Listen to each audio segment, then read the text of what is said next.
The United States depends on China for 95% of the key components that are necessary to make our generic drugs.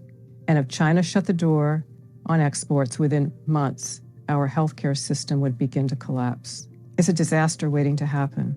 And I recall that it's about 91% of the prescribed medicines in the US are actually these generics. So this is massive. It's huge.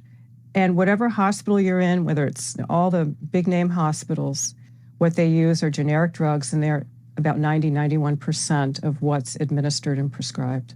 How are pharmaceuticals turned into weapons of war? Pharmaceuticals are necessary for our warfighters. They're necessary for our population to remain healthy, to cure diseases. If those are either toxic or they're not available, we're going to get sick and we will die.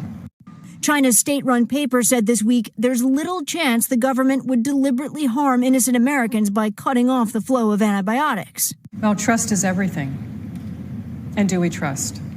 The United States is the world's most medicated country, with over 60% of adults taking prescription drugs like antidepressants, painkillers, and statins. High rates of chronic illnesses, mental health diagnosis, and the opioid crisis drive this trend. Hello YouTubers, Alaska Prepper here. Well, ladies and gentlemen, I've talked about this before, but it's closer today than it has ever been. If you are on RX medications and you don't have an extended supply, you may want to think about doing so.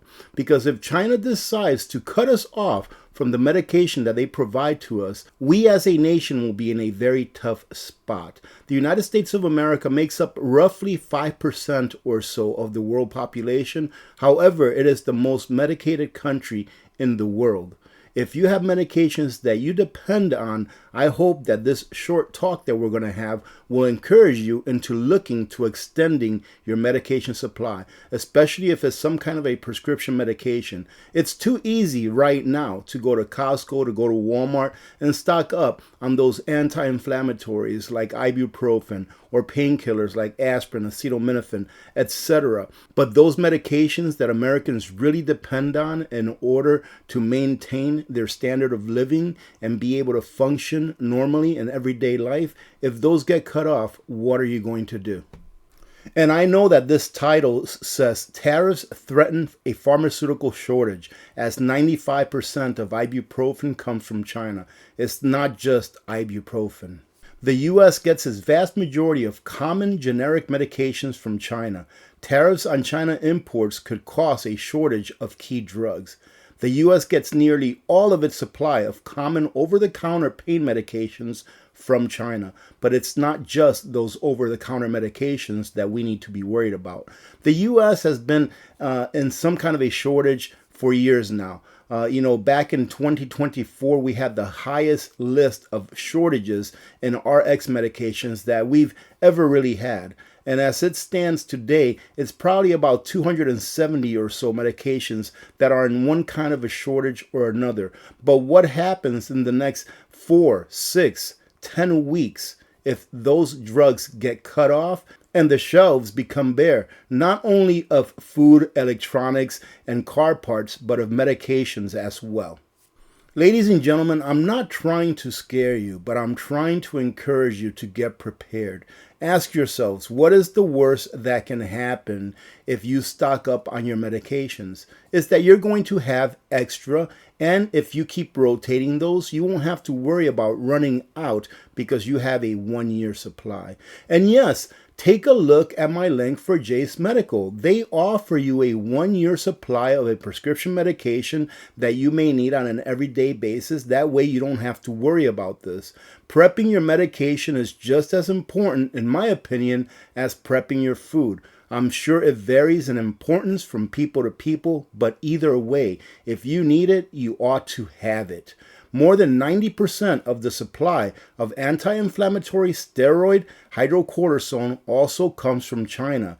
as well as 70% of acetaminophen and 45% of U.S. penicillin imports. The U.S. is particularly reliant on China for more affordable generic drugs, and generic drugs make up 90% of prescription filled in the U.S., according to the FDA.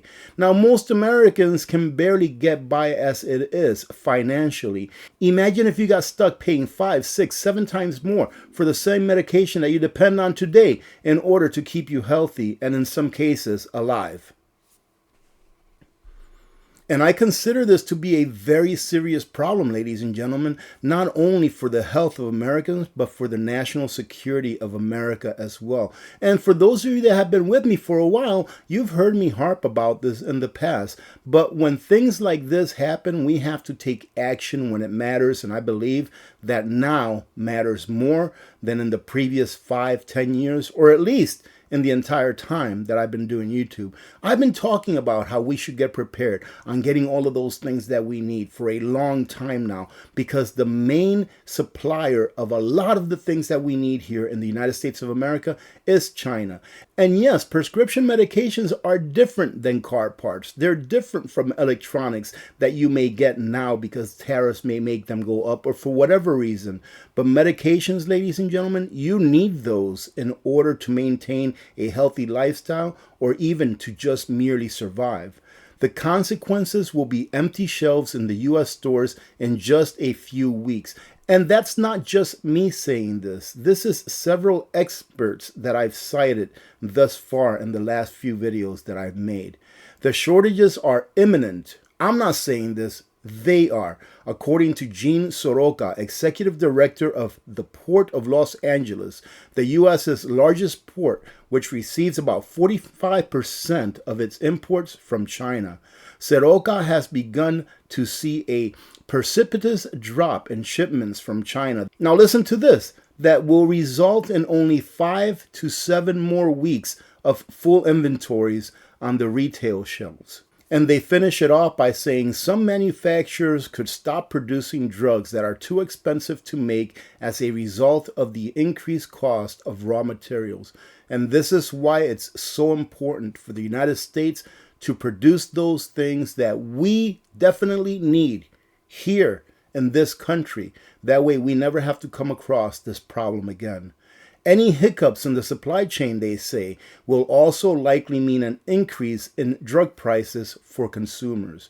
Now, for those of you that are struggling now and that have to take RX medications on a regular basis, can you afford to pay 2 or 3 or 4 times more for that same medication?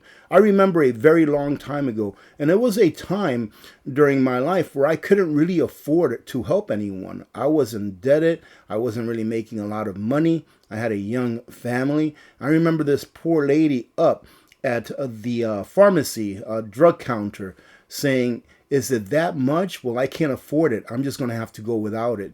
Well, I can see that happening over and over again, but just at an elevated pace and elevated numbers.